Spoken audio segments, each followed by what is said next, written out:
Sir Keir Starmer is pretty much a dead man walking now. I mean, it's been on the cards for a long time, but he is very much on the brink. And this, well, there's lots of reasons, but this predominantly is the reason. This on the screen is the straw that broke the camel's back, I suppose. What you're looking here on your screen is the map of the councils that just elected last week, but pre-election. So this is how the map looked on the 6th of May. And a lot of red, as you can tell, particularly up there in the northeast and in the northwest. Not quite a bit of red in the Midlands as well. And of course in London, which is a bit less clear to see on the screen. We'll look at London separately later.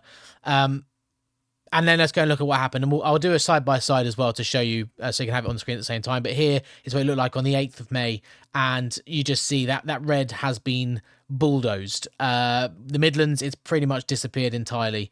Up in the northeast, it's pretty much gone entirely. In the northwest, Greater Manchester and Yorkshire, well, in Yorkshire, it's been just almost wiped out. And in Greater Manchester, it's still there.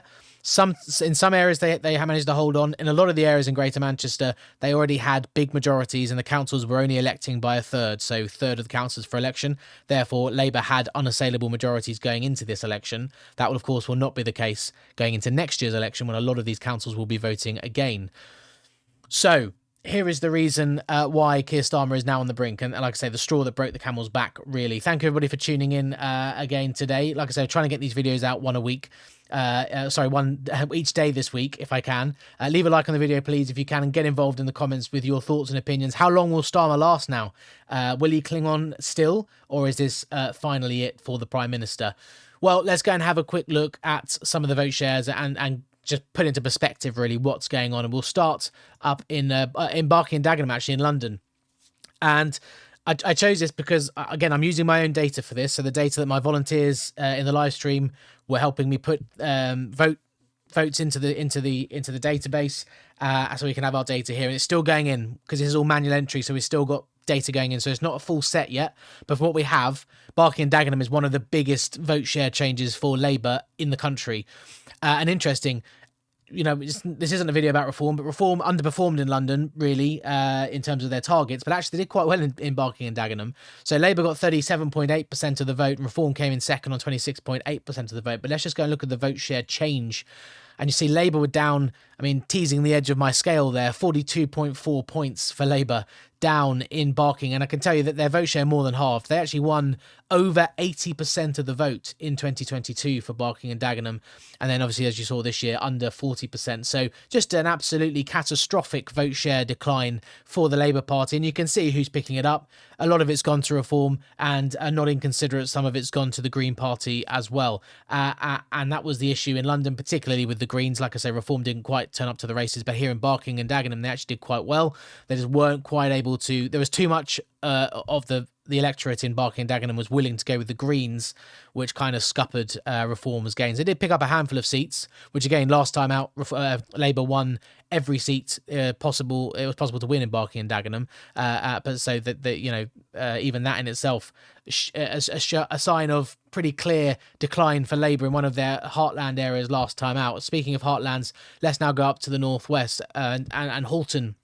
This is one of the first election results that came in on the night. And if you were there on the live stream, again, thank you for tuning in to the live streams over Thursday and Friday. This was one of the first results to start being declared early hours on Friday morning. And I was aghast, not necessarily surprised, but still quite shocked at the scale of what was happening to the Labour vote up there in the northwest. And, you know, these are heartland areas. So Reform in Halton got 41.7% of the vote, clear of Labour by about 11 points, which is quite remarkable in itself. And the Greens, kind of half of the Labour vote on just under 15%. Again, the vote share change tells the story. Labour again down almost 40 points to just down 37 points in Halton. And pretty much a direct transfer here, Labour to Reform. The Greens did pick up 8 as well. Be interested to see how much of that vote came from the Liberal Democrats. Not that much, but, you know, I did say the Greens might take some votes off of the Liberal Democrats. It didn't happen all that much. Again, this isn't a video about the Greens, but the Greens had a disappointing election, in my opinion. but still, maybe that narrative is kind of there. But Reform, with that huge 41-point increase in Halton, pretty much all at the expense of the Labour Party. The Tories are also down 6 points in an area of the country where they don't traditionally do too well. But just these massive just transfers of votes. And remember, this is in 2 years, because the last time these, not Barking and Dagenham, but in Halton and the Northwest, most of these councils elected last up in 2024. So this was a general election year. So this has happened in 2 years. And that's why this is unsurvivable for Starmer. This is explicitly on him. There is no... He loves to blame other people, but this is on him. This is a vote against him as the Prime Minister, pretty much. And so he can't get away from it. We'll go over to Birmingham. Now, Birmingham, goodness only knows what's going to happen in Birmingham. That council right now is a rainbow coalition of parties, as you can see in the vote shares here. So the Greens actually came top in terms of the vote share percentages in Birmingham. I think we might still have some wards that we haven't filled in for Birmingham yet. I'm not entirely sure. In fact, let me go and check quickly before I continue talking to you. We were missing just one, which I've now filled in. Doesn't really make a difference. So the Greens were in the lead in terms of vote share in Birmingham by a very, very slender margin. They basically got 21 points. Labour on 21%, sorry. Labour on 20.5%. Reform on 19.7%. And the Conservatives not too far behind them, only 4 points behind on 15.5%. So this is just a three-way split, basically almost a four-way split in terms of the vote share percentages. Ironically, first past the post working out quite well for Reform here, because they are the largest party despite finishing third in terms of the vote share. So there you are. I mean, they're only largest party by one, but still. Vote share change percentages then in Birmingham, and you see same sort of story again. Labour down a massive 31 points. So they had a majority in Birmingham coming into this. It was one of their very, very safe areas of the country. I mean, generally speaking, obviously we saw in the general election last year that some Muslim independents managed to beat Labour in Birmingham. But other than that, it was a solidly red city and has been for a very long time. That has very much changed. Labour down 31 points. Reform up 20 points, the Greens up 16 points. The Tories also down 12 points, by the way, but got a decent number of seats as well. So look, again, this is heartland territory for Labour, getting absolutely pummeled from multiple directions. I mean, here you got Reform, the Greens and Independents. Workers' Party of Britain won a seat as well. So all sorts of stuff going on in Birmingham. There's a lot of different tangents there, but the same narrative with regards to Labour. Very, very punishing vote share decline. Again, a very personal repudiation of Sir Keir Starmer as the Prime Minister. But even outside of those heartland areas in the north and the Midlands, even when you come down to the southeast, let's look at Crawley. This is a town in Sussex in the southeast that it tends to be, funny enough, this is a bellwether constituency actually at the general election level. Crawley has voted for the winning party at every election, I think, since at least 1997, maybe even before. So that's an interesting thing to note. Labour won this in 2024 off the Conservative Party at the general election. But the same sort of story down here, you know, like I say, coming outside of these heartland areas, this is just a national desertion of the Labour vote. So here in Crawley, Reform got 32.8% of the vote, quite clearly out ahead by about 8 points, or 9 points really, ahead of Labour on 24, Tories on 22.1, and the Greens coming in at 15 points. Let's see what the changes were down here. And look, all right, less in terms of the numbers, but let's not be desensitised to a 23-point decline for Labour, because we've been looking at 40 and 30-point declines. Like that is still extraordinarily bad. And again, Crawley last elected at the borough council level in 2024 as well. So this is, again, a change in 2 years and from the general election as well. So that is a massive vote share decline in that space of time. Again, Reform, the massive gainers, and they've gained here off of Labour and the Tories. Tories also down 14 points. By the way, in Crawley, the Tories lost every seat that they were defending in Crawley as well. So very, very bad result. Continuing our theme from yesterday's video for the Tories outside of very select councils in London and the South East. But just like I say, this is just to show that it's not just your Haltons and your Wigans and your places in the North East, Hartlepool, Sunderland. This goes outside of that to other areas where Labour saw some advances in 2024 in the general election as well, and here they've been battered once again. Moving on, we'll go to have a look at North Tyneside up in the northeast then. So North Tyneside, bear in mind, was one of the councils, I think one of the only councils actually in the northeast that was electing by thirds and not a full council election. So Labour's majority is maintained in North Tyneside. The same in Crawley, actually. Labour still have a majority in Crawley as well.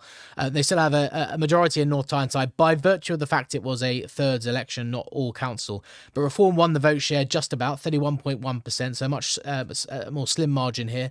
Labour on 29.1%, and again the Greens with a pretty strong performance at 20%. Let's have a look at the vote share change here. Again, look, this is heartland territory for Labour, okay, up in the northeast. This is dyed-in-the-wool voting for Labour for generations, and they're down again almost 30 points. And Reform, again, pretty much is a straight transfer. Maybe a little bit of Tory vote going in there with some of the Green vote being picked up from Labour as well. But for the most part, actually the swingometer would have been quite good for this video, because there is just a lot of direct vote transfer from Labour to Reform in this election, and that's really quite interesting to see, isn't it? I mean, we saw it last year at the elections for the county councils. We saw the same thing, Tory to Reform, and this year we've seen almost the same thing, Labour to Reform, but concurrently we've also seen Tory to Reform again when we looked at those councils, county councils, Essex, Norfolk, Suffolk, West Sussex, East Sussex, very much the same sort of thing happening there with Tories to Reform. So Reform are managing to bring together these two separate sort of voter bases into one coalition at the moment. If they can continue it, if they can maintain that coalition and expand it into the next election, they will certainly, you would have thought, get a majority in the general election. Lastly, let's just look at London again. So Lewisham, and this time it's obviously the Greens who have put the knife into Labour here. So the Greens in Lewisham got 43.6% of the vote. Labour behind them by just almost 10 points and 33.9%. Interesting, isn't it, to see Reform down there on 6%. I'm going to do a video on, well, once we've got all the data in, I'll do a video on the national vote percentages, not the national equivalent vote share, but the actual the percentage vote share that each party got in this election across all the councils in England, and we'll have a look at what happens when you just look at London by itself. It's going to be interesting to see. But yeah, fascinating seeing Reform finishing pretty much last place in Lewisham. But the Greens obviously done a lot of damage to Labour here. Let's have a look how much damage. Again, Labour down 21.5 points. The Greens up 23.7 points. So again, same here, pretty much a direct vote transfer, Labour to the Green Party. And this happened in various parts of London. It didn't happen in quite so many parts of London as I had predicted it was going to. The Greens, as I said, we'll do a video on it separately, but the Greens, I think, had a bit of a flop. They disappointed, I think, but if we just go and have a look at London, they did eat into Labour quite drastically in that central London area. This is Lewisham we're looking at here. That's gone to Green majority control. Hackney went majority Green control. They also won the mayoral contest. Waltham Forest also went Green majority. So they did manage to eat in. The only ones that were really different is Greenwich. I had Green's largest party in Greenwich. They did make inroads, but Labour held on for a majority there. They also didn't make any inroads in Ealing, beg your pardon. That stayed Labour largest party. Camden as well. Whereas Camden, this one, isn't it? No, there's Camden. Get my geography right. There's Camden, and that stayed Labour majority as well. Although again, Labour's vote share was down heavily in Camden as well, even though they did manage to hold on to the majority. So look, not quite as many, not quite as the sweeping gains, or even the mass losses for Labour in London that I had predicted there was going to be. Remember, I had no Labour south of the river. As it happened, they did hold on to Merton, they did hold on to Greenwich, and they are the largest party in Southwark. So look, they did do a bit better than what I had expected. I think that's more on the Greens, but we'll come to that in a separate video. But back to the country at large. I mean, it's the Midlands. Look, is just there's no Labour left really. You've got Wolverhampton, where there's still a majority. They had an unassailable majority with a third of the council electing. In Redditch, they lost their majority again, a third of the council electing. So they managed to maintain the largest party. And in Tamworth, again, a massive vote share transfer from Labour and the Conservatives actually to Reform, and again a third was voting or electing, sorry. So they've managed to retain the largest party. But again, bear in mind, guys, all of these councils, for the most part, not all of them, but most of them, the ones that elect by thirds, will be electing next year, and then the Labour largest parties can disappear, and other parties' largest party or indeed majorities might be on the table as well. So if Reform can keep this up into the next year, then the map's going to change once again and look even more drastically different and much less red again. But there is the reason that Starmer is on the brink and why it seems now that we are in the end game. I think at the time of recording this, there's 81 Labour MPs have publicly said they think he should go. One minister has resigned, a junior minister, but the ministerial resignations have begun. It feels like we're coming to the end game. He's still digging in as it stands, but it certainly feels like the end is near now. We're probably waiting for one major cabinet resignation, a Wes Streeting or an Ed Miliband, maybe even a Shabana Mahmood, and that may well set the dominoes falling. But I think it's done. I think it's a matter of days now, at least until we hear him say that he's going. Not that necessarily to when he actually leaves, but him saying that he's resigning. And there it is. And we'll see what happens with the new Prime Minister in the next 12 months. Can they turn the ship around for Labour? Is this recoverable for them? Can they see a resurgence in Greater Manchester and Yorkshire? Will we be looking at the vote share graphs next year and seeing a reverse? Will it be a massive Labour vote share gain or a reform decline? You have to let me know in the comments down below, guys. Thank you very much for watching this video. Like I say, we'll try and get one out each day this week if I can. By-election roundup on Friday. Again, I still haven't looked if there is one. I think there probably is a by-election, at least one, on Thursday. So there will be a by-election roundup on Friday as well.